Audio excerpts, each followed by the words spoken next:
أعوذ بالله من الشيطان الرجيم. بسم الله الرحمن الرحيم. عزیزان من، آج دسمبر 1974 کی 2 تاریخ ہے اور درس قرآن کریم کا آغاز سورہ ہود سے ہوتا ہے، 11ویں سورت. سابقہ اتوار کنونشن کی وجہ سے مسلسل درس نہیں ہوا تھا. اس سے پہلے اتوار میں ہم نے سورہ یونس کی آخری آیات سامنے لے آئے تھے. سورہ ہود کی ابتدا ہوتی ہے الف لام را کتاب احکمت آیاتہ ثم فصلت من لدن حکیم خبیر. یہ وہ ضابطۂ قوانین ہے. یہاں 2 خصوصیات اس کی بتائی. ایک تو یہ کہ اس کے قوانین محکم ہیں.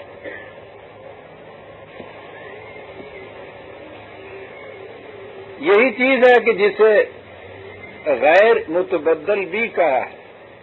لا تبدیل لکلمات اللہ لا مبدل لہ، انہیں کوئی تبدیل نہیں کر سکتا.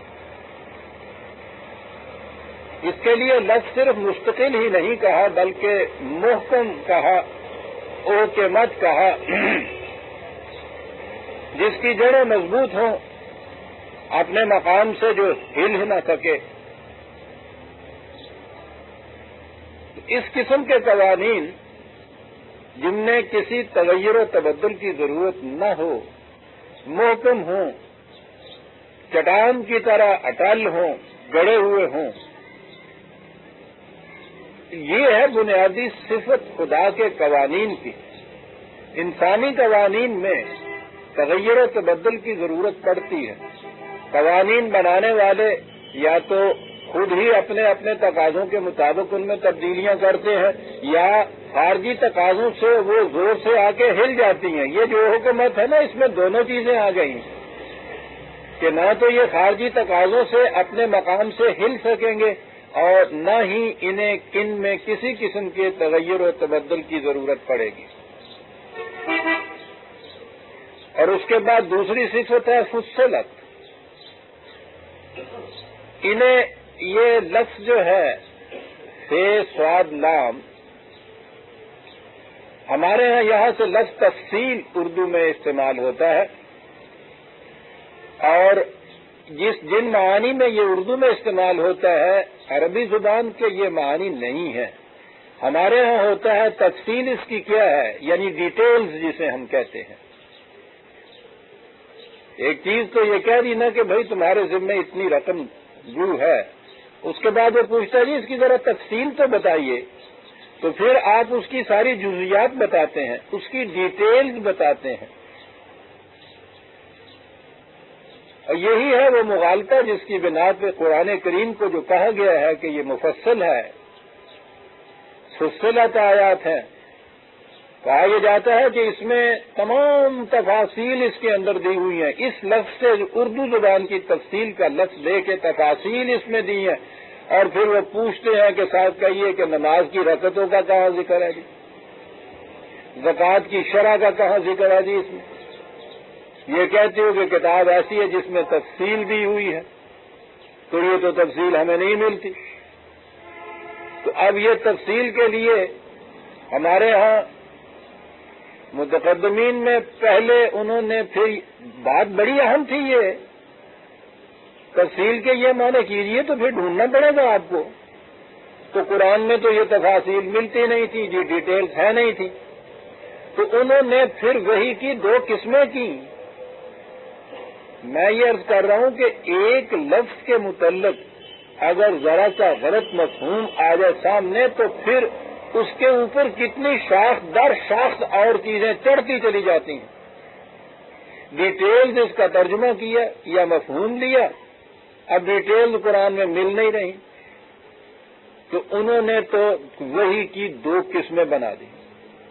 ایک وہی قرآن کے اندر جس میں تفصیل نہیں ہے، اور دوسری وہی احادیث کے اندر جن میں ان کی تفاصیل دی ہوئی ہے۔ تو انہوں نے تو تفصیلات وہاں سے لی۔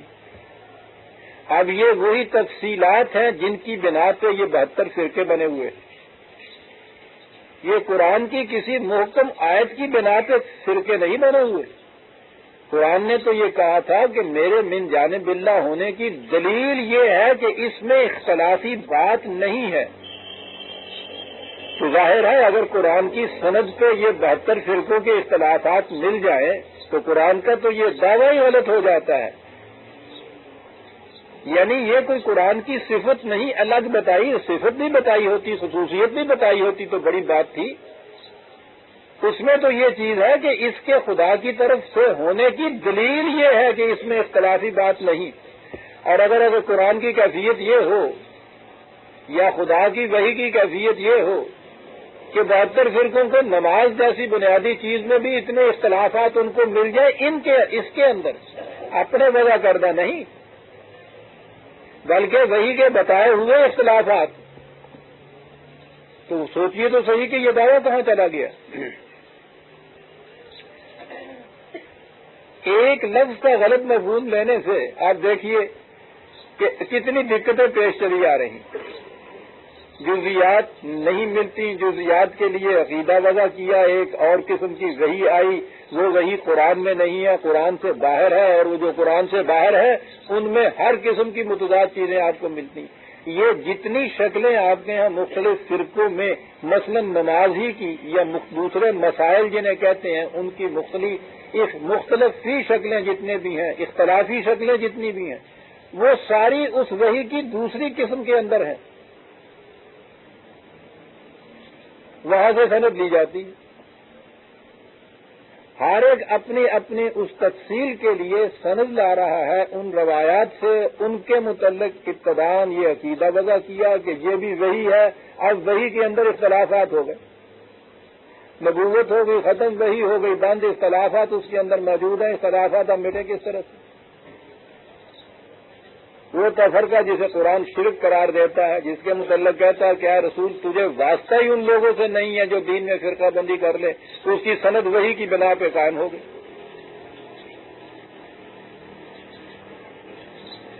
ان اختلافات سے گھبراتے ہوئے ہمارے دور میں ایک صاحب دادا ہوئے، وہ بڑے قرآنی آدمی تھے، مولانا عبداللہ چکڑالوی انہیں کہتے ہیں، یہ فرقہ اہل قرآن جن کا وضع کرتا ہے۔ انہوں نے اس چیز سے تنگ آ کر کے واقعی اتنی اختلافی چیزیں ملتی ہیں احادیث میں، روایات میں، انہوں نے اس سے تو انکار کر دی۔ پھر آگے سوال ہوا کہ صاحب بتائیے پھر وہ تفصیلیں کہاں ہیں، کہاں سے لیں نماز کی رکعتیں، کہاں سے لیں زکوٰۃ کی شرح ہم؟ اب وہ قرآن سے لگے یہ چیزیں نکالنے، جو چیز قرآن میں ہے نہیں وہ قرآن سے نکالنے لگے۔ نتیجہ اس کا یہ ہے کہ ابھی وہ کل کی بات ہے، وہ میرا خیال ہے کہ سارے تو 10-20 آدمی ہوں گے ان کے ابھی متبعین میں سے، یا تو 200-400 آدمی ہوں گے زیادہ سے زیادہ، بہت مختصر تعداد، نماز کی بنیادی چیز جس کے اوپر انہوں نے یہ کہا کہ یہاں سے جزیات نکلتی ہیں۔ کیفیت یہ ہے کہ ان میں سے انہی کا ایک گروہ کہتا ہے کہ 3 وقت کی نمازیں ہیں، ایک تو کہتا ہے 5 وقت کی نمازیں قرآن سے، دوسرا گروہ کہتا ہے 3 وقت کی نمازیں ہیں، ایک ہے ان میں سے وہ ایک ہی وقت کی نماز کہتا ہے۔ یعنی سب سے زیادہ قرآن کے خلاف جو دشمنی عداوت اور جو نقصان پہنچانے والی چیز ہے وہ اس فرقہ اہل قرآن نے پہنچائی ہے۔ یعنی اس سے پہلے وہ جو لوگ تھے انہوں نے تو ان اختلافی چیزوں کے لیے قرآن سے تو باہر چلے گئے نا، وہ بہرحال روایات کا انہوں نے ماخذ لے لیا، حدیث کو لے لیا، قرآن سے نہیں انہوں نے یہ بات کہی۔ وہاں ہم اعتراض کر سکتے ہیں کہ حدیثیں 300 سال بعد وضع ہوئی تھی، انسانوں کی جمع کردہ ہے، اس میں غلطی ہو سکتی ہے، اختلاف ہو سکتا ہے، کر سکتے ہیں آپ، قرآن سے نہیں کسی نے بھی ثابت کیا تھا کہ وہاں سے 3 نمازیں اور 5 نمازیں اور 1 نماز ثابت ہوتی ہے. اور پھر آگے تو رکعتوں میں چلیے تو پوچھو ہی نہیں, کہیں 1 ہی رکعت ہوتی ہے, 1 ہی سجدہ اس میں ہوتا ہے. یہ جو آپ سنتے ہیں ہر منبر سے پرویز صاحب یہ کہتے ہیں, پرویز صاحب یہ کہتے ہیں, پرویز صاحب ان سب چیزوں کی مخالفت کرتے ہیں. یہ وہ لوگ یہ چیز کہتے ہیں. تو میں یہ کہہ رہا تھا کہ اس سے پہلے اختلاف کی بات تھی تو کہا جاتا تھا کہ روایات کی بنیادوں کے اوپر یہ اختلاف ہے.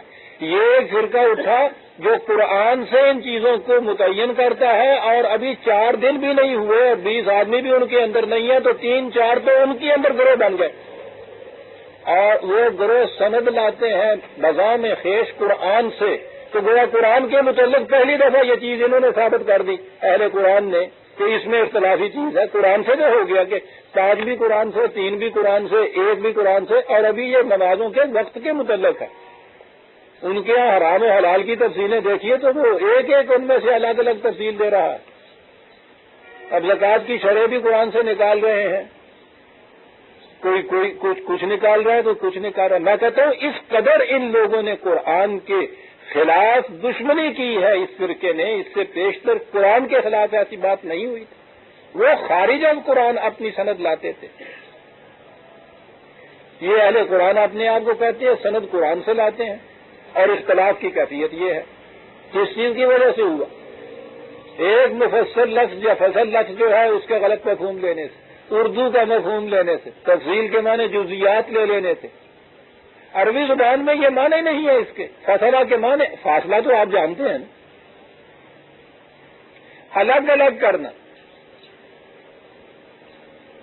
اس کے معنی یہ الگ الگ کرنا, ڈسٹنکٹلی چیز کو لینا, نکھار کر بیان کرنا, الگ الگ کر کے بیان کرنا, ابہام نہ رہے, التباس نہ رہے, اختلاط نہ رہے, مخلوط نہ ہو جائے معنی جسے آپ کہتے ہیں. الگ الگ نکھار کر ابھار کر بیان کی ہوئی چیز, کوئی التباس نہیں, ایہام نہیں, ابہام نہیں, کسی قسم کی کنفیوژن نہیں, ڈسٹنکٹلی بیان کی ہوئی چیز جو ہے یہ ہے عربی زبان میں فصل کے معنی. یہ 4 فصلیں تو آپ جانتے ہیں, اب ہمارے ہاں بھی یہ ہے. میں نے کہا نا فاصلے کا لفظ تو ہمارے ہاں اردو میں بھی استعمال ہوتا ہے. یہاں سے وہاں تک الگ الگ. وجہ المفاصل آپ نے سنا ہوگا, یہ جوڑوں کے درد کو کہتے ہیں جہاں چیزیں الگ جڑی ہوئی ہوتی ہیں, سمجھے نا. معنی اس کے یہ تھے, قرآن نے کہا یہ تھا کہ نہایت محکم قوانین اور اس طرح بیان کیے گئے کہ کوئی کسی قسم کا ان میں کنفیوژن نہیں ہوتا, ڈسٹنکٹلی بیان کیا ہوا, نکھار کر الگ الگ کر کے یوں بیان کی ہوئی بات. یہ تھے جی اس کے معنی. یہ جتنی چیزیں قرآن نے اصولی طور پر احکام دیے ہیں ان کی جزیات خود متعین نہیں کی.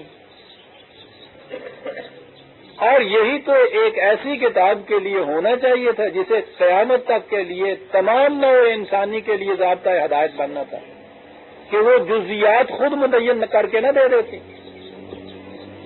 سورہ مائدہ میں یہ ہے کہ اے جماعت مومنین, جن چیزوں کے متعلق ہم نے یوں ذکر نہیں کیا ان کے لیے سوال نہ کرنے بیٹھ جایا کرو. اگر وہ چیزیں بھی ہم نے متعین کر دی تو مشکل میں پڑ جاؤ گے. بنی اسرائیل نے یہی کچھ کیا تھا, قرآن کہتا ہے بنی اسرائیل نے یہی کچھ کیا تھا. وہ تمام جزیات متعین کرا بیٹھے اور اس کے بعد کیفیت یہ کہ زمانے کے حالات بدلے, وہ جزیات جو تھی پھر ان کے اوپر عمل ناممکن ہو گیا, مشکل ہو گیا, تو وہ سرے سے دین ہی تو چھوڑ بیٹھے. قرآن کہتا ہے خود یہ کہ جو چیزیں ہم نے اس طرح جزیاتی طور پر نہیں دی, تفصیل جسے ہم کہتے ہیں, اس طرح سے نہیں دی, ان ڈیٹیل نہیں دی, ان کے متعلق پوچھنے نہ بیٹھ جایا کرو. اگر وہی نے ان کو متعین کر دیا تو مصیبت میں پڑ جاؤ گے. بنی اسرائیل کی طرح کیفیت ہو جائے گی.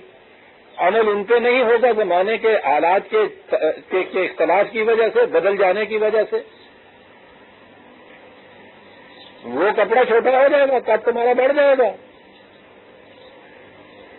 اور اگر مستقل طور پہ فیصلہ ہوگا کہ نہیں یہی پہننا ہے, وہ 3 سال والا جو پاجامہ سلا کے دیا تھا پہننا ہے, اگر آپ نے وہی 20 سال میں کیا کرو گے پھر؟ پجامہ بانٹ دو گے اور کیا کرو گے؟ تو کہا بنی اسرائیل نے یہی کیا تھا، یہ غلطی کر گئے وہ، اور اس کے بعد انہوں نے سرے سے دین ہی کو جواب دے دیا۔ ناممکن عمل ہے جی، اس زمانے میں یہ بات کیسے چل سکے گی؟ یہ روز سوال ہم سنتے ہیں نا، آپ کو پتا کن چیزوں کے متعلق یہ سوال ہوتا ہے؟ وہ جزیات جن کو اس قرآن کی آیات کی طرح مستقل بنا دیا، غیر متبدل بنا دیا۔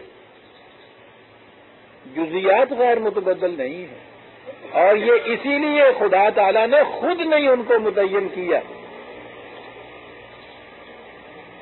کہ یہ زمانے کے تقاضے کے ساتھ بدلتے چلے جائیں گے۔ آیات محکمت یہ تو چٹان کی طرح مضبوط اپنے مقام پہ گڑی ہوئی رہیں گی۔ زمانے کے تقاضوں کی موجیں آئیں، ان کے ساتھ ساتھ ٹکرائیں، سر پھوڑ کے واپس چلے جائیں، یا اپنے مقام کے اوپر گڑی ہوئی رہیں گی۔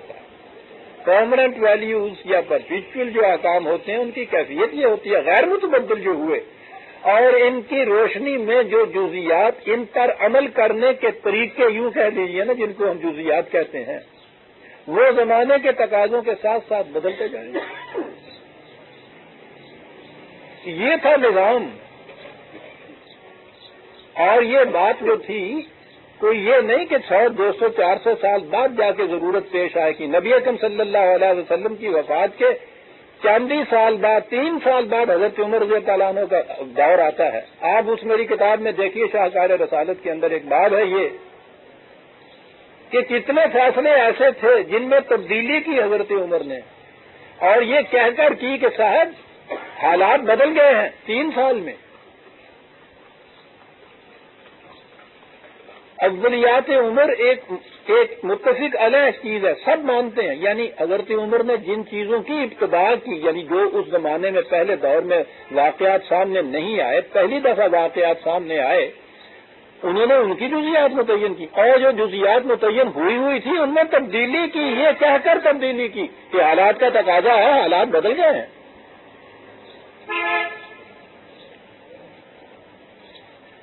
اور ہمارے ہاں جو فقہ کو بھی غیر متبدل قرار دیا گیا ہے، امام اعظم رضی اللہ علیہ الرحمہ کے یہ اقوال موجود ہیں ان کی فقہ میں، انہوں نے کہا گیا کہ صاحب یہ جو آپ فیصلہ دے رہے ہیں فلاں حدیث کے خلاف فیصلہ دے رہے ہیں، انہوں نے کہا کہ اگر رسول اللہ صلی اللہ علیہ وسلم آج ہوتے تو وہ یہی فیصلہ دیتے جو میں دے رہا ہوں۔ کہا گیا کہ یہ فیصلہ اس طرح سے ہوا تھا، انہوں نے کہا کہ اگر میں حضور کی مجلس شورا میں ہوتا نہیں، انہوں نے کہا کہ بھائی یہ جو حضور کو حکم تھا کہ مشاورت کیا کرو، اس کے کچھ معنی تھے نا کہ جو لوگ موجود تھے صحابہ ان کے مشورے سے جو رائے بہتر ہوتی تھی اس پہ عمل کیا جاتا تھا۔ ان کا یہ قول ہے، خطیب بغدادی نے اپنے لکھا، ان کا یہ قول ہے کہ یہ میرا جرم ہے کہ میں اس زمانے میں نہیں تھا، میری رائے کو دیکھ لیجئے اور پھر پرکھ کے دیکھ لیجئے، اور مجھے یقین ہے کہ اگر میں اس دور میں ہوتا حضور کے سامنے یہ رائے پیش کرتا یہ قبول ہو جاتی، اور اگر حضور میرے زمانے میں ہوتے تو پھر تو میں صاحب رائے تھا ہی ان کے زمانے کا۔ امام اعظم فرما رہے ہیں اس قدر صحیح ویژن تھی ان لوگوں کی دین کے متعلق۔ میں نے کہا کہ یہ تو پھر بھی آپ کو یہ 100 سال 150 سال بعد کی ہے بات، حضرت عمر رضی اللہ تعالیٰ عنہ کا زمانہ 3 ہی سال بعد رسول اللہ کی وفات کے، اور زیادہ سے زیادہ آپ سمجھیے 23 کی بات ہے، 20 سال تک کا دور ہے یہ سارا حضور کی وفات کے بعد کا، 10 سال کا درمیان کا عرصہ۔ اس 10 سال کے اندر آپ دیکھیے گا فقہ عمری ایک الگ مستند 3 ہے ہمارے ہاں۔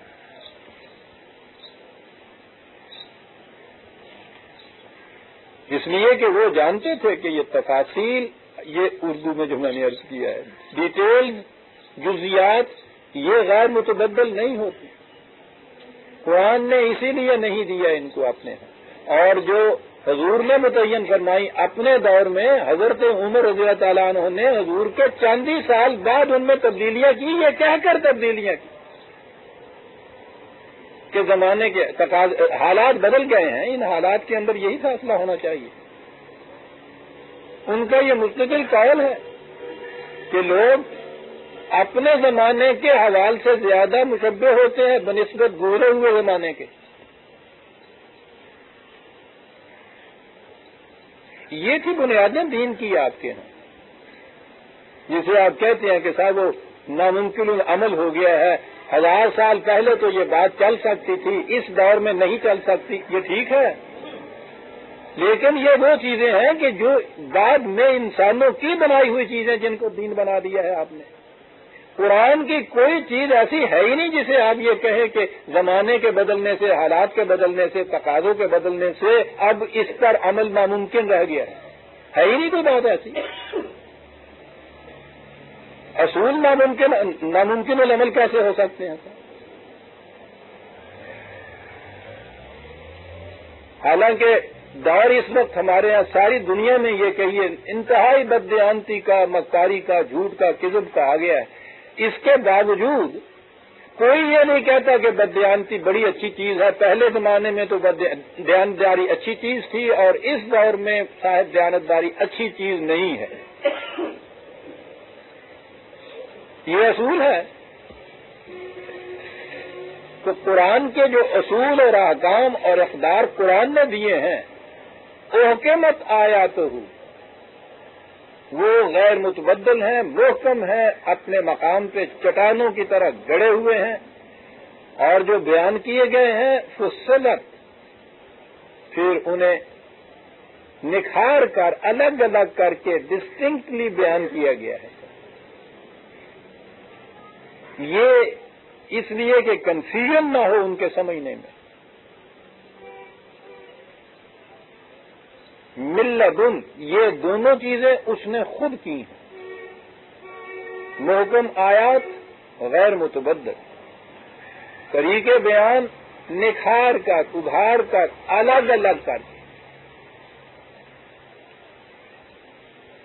ہمارے ہاں بات سمجھ میں نہ وہ کہندے پنجابی والے کہندے نکھیڑ کے گل کرنا بھائی، کہ نکھیڑ کے گل کرنے مانے ہوں کہ ذرا الگ الگ کر کے بات، نکھار کر ذرا بات ڈسٹنکٹلی ذرا بیان کیجیے،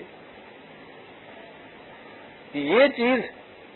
اور پھر آپ دیکھیے ملدن، کیا بات ہے قرآن کے انداز کی۔ حکمت آیاتہ کے لیے کہا حکیمن، دو صفتیں آئی ہیں یہاں خدا کی، حکیمن خبیر، آیت کے آخر میں دو صفتیں ہیں نا، یہ حکیم تو آیا، حکمت آیات اس کے لیے آیا۔ اگلی چیز جو ہے کہ یہ اس طرح سے نکھار کر بیان کی ہیں، جزیات تفصیلات نہیں دی ہیں۔ خبیر، وہ جانتا تھا کہ کس قسم کے قوانین دینے چاہیے اور کیسے بیان کرنا چاہیے۔ خبیر ہے وہ، حکیم ہے کہ حکمت آیات ہوا، خبیر ہے کہ فصلت من لدن، حکیم خبیر۔ اور ایک بات اس کے بعد کہی کہ عمودی یا مرکزی بنیاد جو ہے، تعلیم جو ہے اس کی، یہ بات اس نے کہی، اللہ تعبدوا الا اللہ، کہ اس کے سوا کسی اور کے قوانین کی اطاعت مت کرو۔ یہ ہے احکمت آیات، اس کے گرد سارے قوانین قرآن کے گھومتے ہیں، اس محور کے گرد، اللہ تعبدوا الا اللہ، خدا کے سوا کسی کی معصومیت اختیار نہ کرو۔ یہ تعبدو عبادت، اس کے لیے اردو میں مانے پرستش، پرستش مانے ہوئی پوجا، پرستش خدا کی کرو، اور وہ انگریزوں کی حکومت کے اندر بھی صاحب رہ کے مسلمان ہو جائے، بدلا نا ایک لفظ اور اس کے معنی اطاعت، محکومیت غیر مسلموں کو بھی اختیار کرو، یعنی مسلمان ہی نہیں کہ وہ خلاف قانون کوئی دے، غیر مسلموں کی اطاعت اختیار کر سکتے ہو، محکومیت اختیار کر سکتے ہو۔ پرستش جو ہے وہ خدا کی ہوگی، اور ان کا احسان بتایا تھا کہ دیکھیے آپ کی پرستش عبادت کے طریقوں میں وہ تو دخل ہی نہیں دیتے، انہوں نے تو منشور پہلے دن آ کے وہ ملکہ کا منشور جو ہے وہ موجود ہے، وہ تو آج ہندو بھی وہاں اجازت دیتا ہے۔ اسی بنا پر یہ آپ کے تمام علماء نیشنلسٹ جو تھے پاکستان کی تاریخ کی مخالفت کرتے تھے، کہتے تھے کہ مذہب کے معاملے میں تو یہ دخیل ہی نہیں ہوتا، ہندو پہلے ضمانت دے رہا ہے تمہیں کہ آپ کے نماز روزوں میں ہم بالکل دخیل نہیں ہوں گے، خدا کی عبادت کرنے میں کوئی مداخلت نہیں کی جائے گی، عبادت کرنے میں۔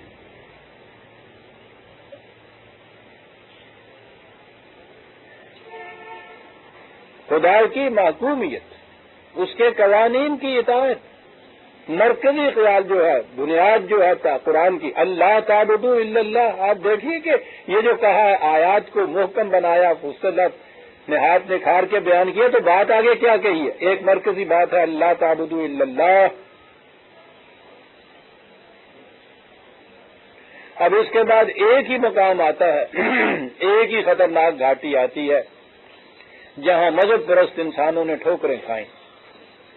ہر مذہب نے اپنے اپنی جگہ ٹھوکر کھائی، اور وہ یہ تھا کہ اس دین کو جو لانے والا تھا اسے انہوں نے مقام الوہیت عطا کر دی، اسے خدا بنایا۔ ابن اللہ بنا دیجئے اس کو، باپ بیٹا روح القدس کی تثلیث میں لے آئیے۔ ہندوؤں کے ہاں اوتار بنا دیجئے اس کو، مجوسیوں کے ہاں حلول کا جو عقیدہ ہے کہ خدا ان کے اندر حلول کر کے آ جاتا ہے۔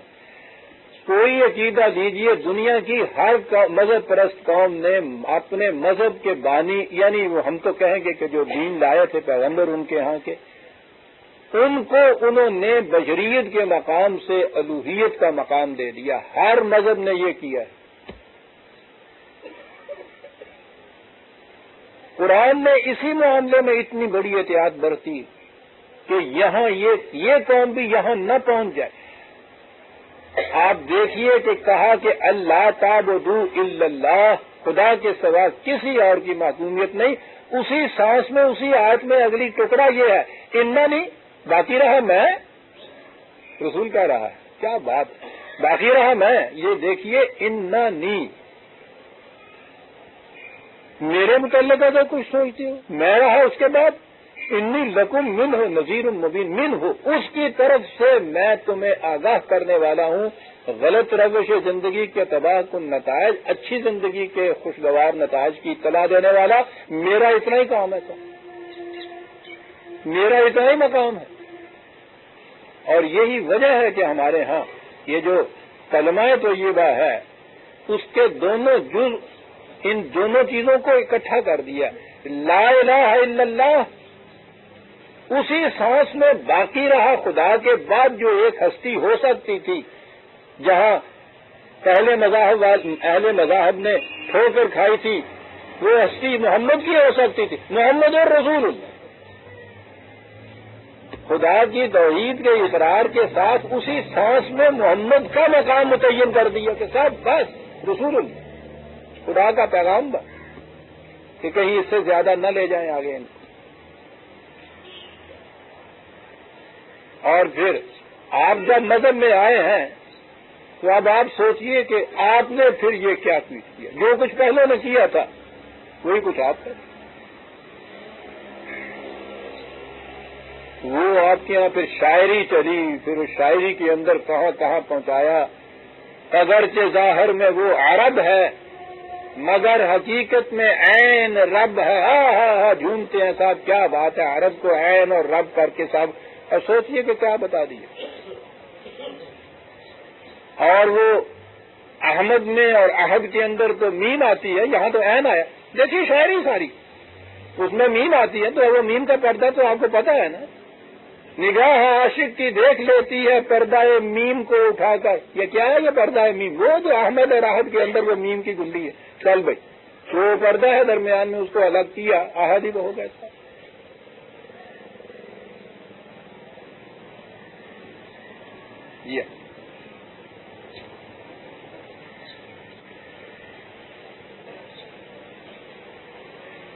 اور یہاں تک چلے گئے ہوئے اس شاعری کے اندر، نجف میرا مدینہ ہے، مدینہ میرا کعبہ ہے، میں بندہ اور کا ہوں، امت شاہ ولایت ہوں،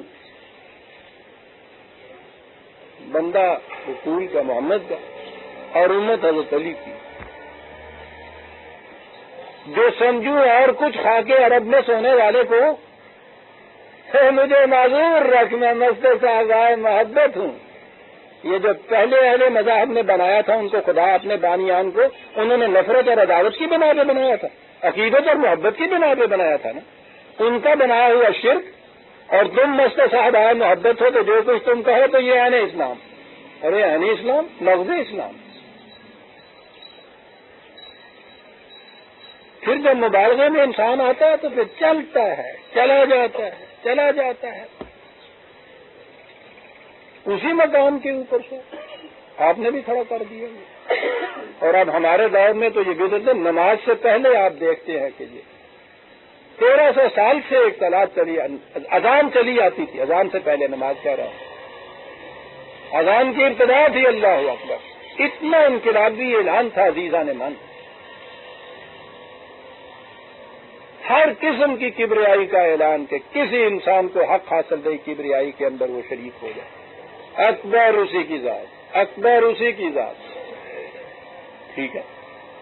اس اذان کے اندر یہ چیز ہے، اشہد ان لا الہ الا اللہ کے ساتھ اشہد ان محمد عبدہ ورسولہ، عبدہ، صاحب قربان جائیے اس دین لانے والے پہ، اس نے تو اتنی احتیاط برتی تھی کہ جہاں کہیں خدا کا نام آیا اس کے ساتھ جو حضور نے اپنا نام کہیں دیا ہے، آنا چاہیے تھا، وہی اس چیز کو نمایاں طور پہ واضح کر دیا کہ میرا مقام صرف اس کا عبد، اس کا غلام، اس کا محکوم، اس کا مطیع، زیادہ سے زیادہ رسول، اس کا پیغام لانے والا، اس سے زیادہ کوئی مقام نہیں۔ ما محمد الا رسول قد خلت من قبل الرسل، قرآن جو کہہ رہا ہے۔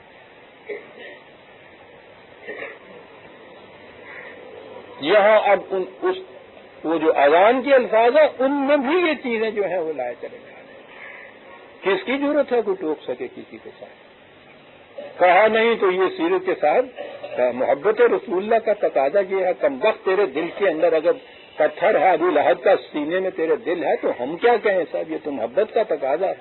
عزیزان من، قرآن نے یہ کہا تھا اہل کتاب کے لا تغلوا دینکم، دین میں مبالغہ نہ کرو، یاد رکھو، اس لیے کہ دین کے اندر اپنے یہ بانیان مذاہب یا بزرگان یا اسلاف جو ہیں ان سے نفرت اور عقیدت کی بنا پہ دین نہیں بگڑتا، انہیں جو آپ مبالغے میں ان کے مقام سے بلند کرتے ہیں، دین وہاں بگڑتا ہے آتا ہے۔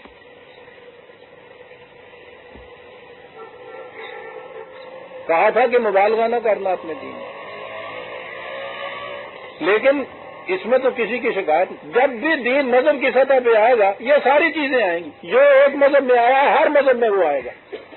جس طرح دین کی اپنی خصوصیات ہیں کہ وہ خدا کے سوا کسی اور کی اطاعت نہیں کرانے میں چاہتا، مذہب کی بھی خصوصیات ہیں اور وہ ہر مذہب میں آئیں گی جہاں بھی دین مذہب میں بدلے گا۔ ہوگا یہ کہ ایک مذہب والا دوسرے مذہب والے کی اس قسم کی چیزوں پہ تو تنقید کرے گا اور اپنے انہیں سینے سے لگائے کے کتنی عجیب چیز ہے کہ ایک ہی بات ہے کہنے کے لیے، اللہ تعبدوا الا اللہ، اللہ کے سوا کسی اور کی عبودیت اختیار نہ کرو، اننی لکم منہ نذیر مبین، باقی رہا میں تو صرف اس کی من ہو بھی ساتھ کہا ہے کہ میں ذاتی طور پہ کچھ بھی نہیں، یہ چیزیں بھی میں ذاتی طور پہ نہیں کہتا تم لوگوں سے، اس کی طرف سے یہ چیزیں کہنے کے لیے میں آیا ہوں کہ اس روش کا نتیجہ یہ نکلے گا، اس کا یہ نکلے گا، میرا تو اتنا ہی مقام ہے، میرا تو یہ منصب ہے، رسول ہوں، صرف بشیر ہوں میں، اس کی طرف سے من ہو نذیر مبین۔ کرنا کیا ہے تم نے، جس حالت میں نے یہ آواز تم تک پہنچائی ہے، دو چیزیں اس میں کرنے کی۔ ایک تو ہے، آپ کو یاد ہے بیماریوں کے سلسلے میں دو سٹیجز ہوتی ہیں، ایک تو پریونٹیو ہوتی ہے کہ بھائی جراثیم ہیضے کے پھیل گئے، وہ فوراً ڈائریکٹیوز آتے ہیں ہیلتھ والوں کی طرف سے، ڈاکٹروں کی طرف سے، کچے پھل نہ کھانا، ادھر نہ جانا، کسی کے قریب نہ جانا، اس طرح سے بچنا، جراثیم کچھ دوائیاں استعمال کرنا، یہ ساری چیزیں ہیں۔ وہ جو امکان ہو سکتا ہے اس بیماری کے لگنے کا، اس سے حفاظتی تدابیر جو ہے یہ پہلی چیز ہوتی ہے۔ اور اگر پھر اس کے باوجود یا کسی کی تغافل اور تساہل کی وجہ سے وہ بیماری آئی لگے تو پھر آگے کیوریٹو ہوتا ہے کہ پھر اس سے کیور کیسے کیا جائے، علاج کیسے کیا جائے۔ دو اسٹیجز ہوتی ہیں، بنیاد یہ دے دی اللہ تعبدوا الا اللہ، اور اس کے بعد وَأَنِسْتَغْفِرُوا رَبَّكُمْ، اپنے خدا سے احتیاطی تدابیر یا حفاظتی تدابیر مانگا چاہا کرو کہ وہ ملے تمہیں، بیماری لگے ہی نا، یہ کیا کرو، یہ انستغفروا، مغفرت کے معنی ہوئے بخشش، اور پھر بخشش تو آپ پوچھو ہی نہیں، ہر چیز معاف. بخشش سے پھر آگے چلے بخشیش، اور پھر جنت بھی بخشیش. یہ حفاظتی تدابیر ہے عزیزان مان. میں نے عرض کیا تھا نا کہ قرآن نے جو بار بار کہا ہے کہ عربی مبین میں ہم نے یہ نازل کیا ہے، وہ بڑی اہم چیز تھی. وہ تو خدائے قدیر ہے، اسے پتا تھا کہ انہوں نے کیا کیا معنی پہنا لینے ہیں. انہوں نے کہا کہ پوچھو ان عربوں سے جن کے زمانے میں، جن کی زبان میں یہ قرآن نازل ہوا تھا، کہ وہ ان کے معنی کیا دیتے تھے. جن کے ہاں نیوفر اب تک جو ہیلمٹ ہوتی ہے، فوج کی ٹوپی سر پہ پہنی ہوئی، وہ خود لوہے کی، یہاں سے ہی ہے نا وہ لفظ نیوفر. تو اس میں ہے کوئی بخشش کا تو تصور بھی اس ٹوپی میں. حفاظتی تدابیر بھی اس سے لو. سننا تو بھی بولا ہے، اور اگر کہیں غلطی کر بیٹھو یا بہرحال آ ہی لگے مرض، تو اس کے لیے اسی کی طرف رجوع کرو. اس نے اس کے لیے بھی علاج بتایا ہوا ہے، حفاظتی تدابیر بتائی ہوئی ہیں، اور کیوریٹیوز بھی اس کے اندر ہیں کہ اگر یہ ہو جائے تو پھر کیا کیا جائے. اس کے لیے اس کی طرف کاٹ. نتیجہ ان دونوں چیزوں کا کیا ہوگا؟ مذہب میں تو صرف ایک مبہم لفظ ہے کہ ثواب ہوگا. وہ تو ایسے نتیجے بتاتا ہے کہ جن کو ماپ لیا جائے، تول لیا جائے، دیکھ لیا جائے، محسوس کر لیا جائے کہ ہوا ہے یا نہیں ہوا. کہا یمتعکم متاعا حسنا الی اجل مسمى، وہ تمہیں ساز و سامان حیات دے گا، متاع اور نہایت خوشگوار طریقے سے دے گا.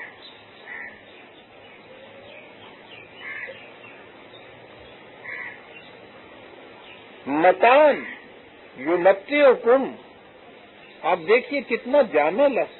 زندگی کی ہر سامان حیات اس کو متاع کہا جائے. متاع دے گا، اور پھر اتنا ہی کافی تھا یمتعکم. لیکن وہ دینے والا ایسا ہے کہ کہیں لینے والے کی شکست پندار نہ ہو جائے کہ یہ گداگری یا عطا یا بخشش کے طور پہ سمجھے کہ ملا ہے. متاع حسنا ساتھ کا عزیزان مان. کتنا محبت والا ہے یہ دینے والا، نہایت خوشگوار طریقے کے اوپر دینا. جو دینے اور دینے میں بڑا فرق ہے. دینا وہ اس کا ساغر میں یاد ہے نظام، منہ موڑ کر ادھر کو بڑھا کے ہاتھ. وہ ساغر میں تو مل گیا اس کو بھی. کتنا فرق ہے اس میں اور اس دینے کے اندر. مہمان کی تواضع کیجیے نہایت عمدہ خوشگوار چیزوں سے، اچھے اچھے کھانے سے، سب کچھ کر کے، لیکن ماتھے پہ بل ڈال کر. زہر مار ہو جائے گا وہ کھانا اس کے لیے. کھانے میں تو کچھ نہیں ایسا پڑا.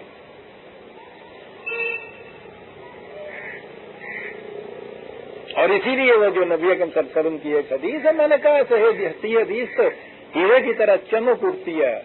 آپ نے فرمایا تھا کہ تمہاری مسکراہٹ بھی نیکیوں میں شامل ہو سکتی.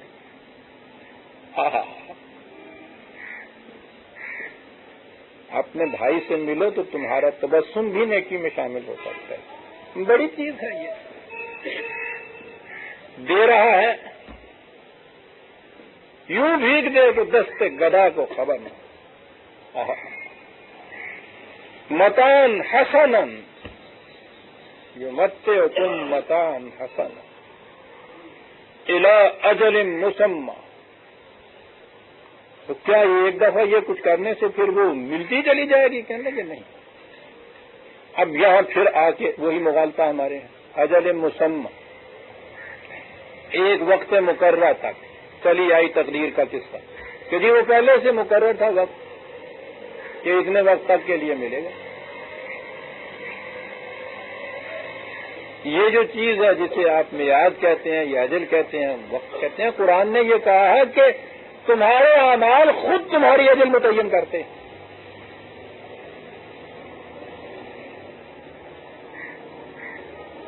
کب تک ملے گا؟ جب تک یہ کرتے چلے گا. جب اس طریق کو چھوڑ دو گے ختم ہو جائے گا سلسلہ. تو اپنی سرنوشت خود اپنے قلم سے لکھ.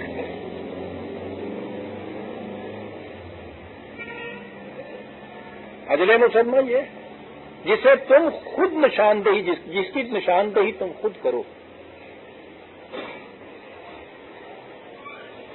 جب تک یہ کیے چلے جاؤ گے. اور آگے جناب تفصیل اس کی آگے تشریح یا اس کے معنی آگے وَيُؤْتِ كُلَّ ذِي فَضْلٍ فَضْلَهُ. آپ کے یہاں معلوم ہے یہ ذالک فضل اللہ ہے یؤتیہ من یشاء. یہ اللہ کا فضل ہے جسے وہ چاہے دے دیتا ہے. چل دے.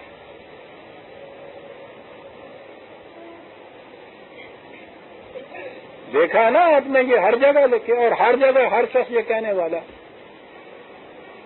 اور یہ عام طور پہ کون کہتے ہیں وہ جو اپنی کمائی کو اکاؤنٹ فار نہیں کر سکتے. سب سے مطلب جنہوں نے حل بنایا ہوں نا ذالک فضل اللہ یؤتی ھذا من فضل ربی.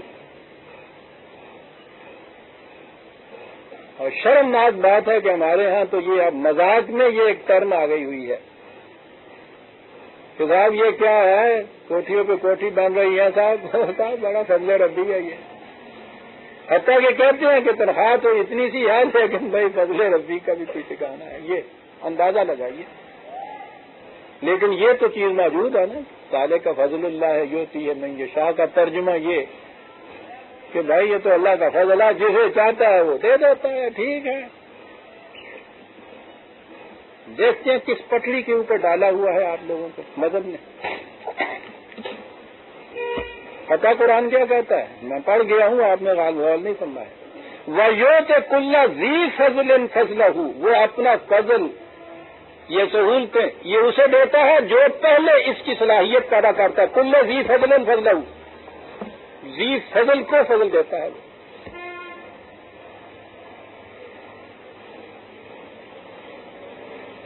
وَيُؤْتِ كُلَّ ذِي فَضْلٍ فَضْلَهُ. اب میں یہ شاہ کے معنی ہو گئے واضح.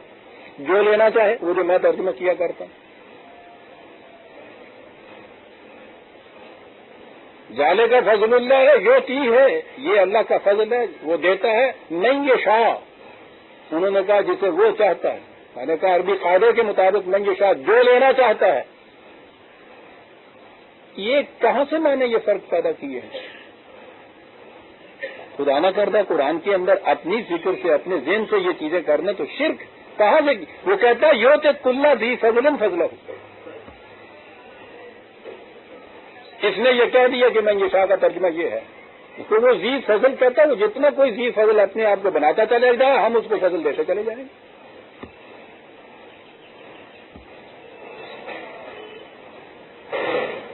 میں نے کہا ہے عزیزان من ایک عمر تو لگتی ہے اس میں اور فکر میں کوئی بھی مقام قرآن کا ایسا نہیں ہے جو قرآن سے حل نہیں ہو جاتا.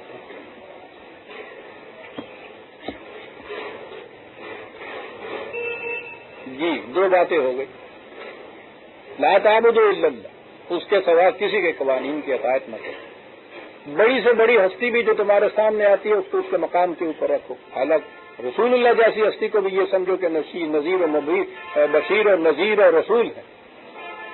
اس کے آگے یہ ہے کہ پہلے پریونٹیو جتنی چیزیں ہیں بچنے کی جتنی چیزیں ہیں حفاظت کی جتنی چیزیں ہیں ان کو اپنے ہاں طلب کرو مہیا کرو. پھر بھی اگر کسی جگہ لغزش ہو جائے مرض آ جائے توبوا علیہ جو اس نے علاج تجویز کیا ہے اس کی طرف لوٹو. یہ کرو گے تو تمہیں وہ ساز و سامان حیات دے گا نہایت حسن کارانہ انداز سے اور وہ دے گا اس طرح سے کہ یؤتی کل ذی فضل فضلہ. جتنی فضیلتیں اپنے اندر کو پیدا کرتا چلا جائے گا اس کے مطابق اس کی طرف سے فضل ملتا چلا جائے گا.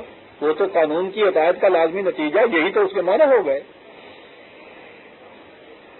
پازیٹو چیز آ گئی ہے. وَإِن تَوَلَّوْا اور اگر تم نے پھر یہاں سے منہ موڑا تو یہ ساری چیزیں جتنی لفظی تم کہتے چلے آئے ہو نا کچھ کام نہیں دے گے. فَإِنِّي أَخَافُ عَلَيْكُمْ عَذَابَ يَوْمٍ كَبِيرٍ تو پھر میں ڈرتا ہوں کہ تمہارے اوپر ایسی تباہی اور سزا آئے گی یومن کبیر بہت عظیم دن کی تباہی آئے گی. اگر اس طریق سے تم پھر گئے، پھرا ہوا ہے نا یہ سارا مسلمان جتنا دنیا میں اس وقت ہے، اپنی آنکھوں سے اس نے دیکھا تھا نا کہ متعکن متان حسنا کس طرح سے ملتا تھا، کل ذی فضل کو فضلہ کیسے ملا تھا، تاریخ ہے آپ کے سامنے ہے۔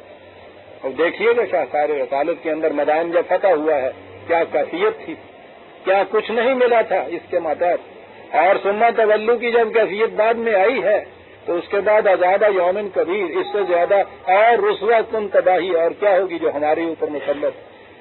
عذاب کے متعلق اس نے کہا تھا نا کہ خزی فی الحیات الدنیا، دنیاوی زندگی میں ذلت اور خواری، عاقبت کا جہنم تو بعد میں جا کے آئے گا، فی الحیات الدنیا کا ہے اس میں۔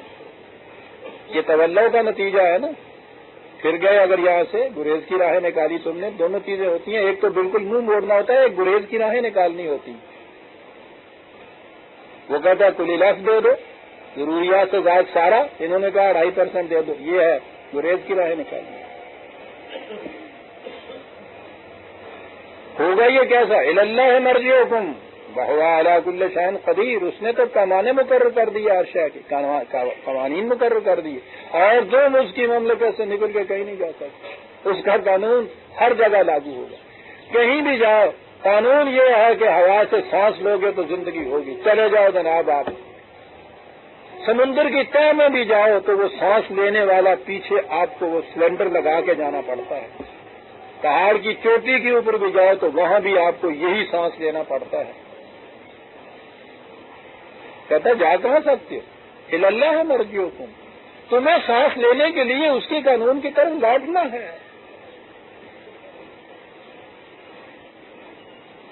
کہیں اور جا ہی نہیں سکتے۔ اس لیے جو ہم نے اوپر کہا ہے وہ ہوگا۔ جب ہم نے کہا ہے کہ ناک و منہ بند کر لو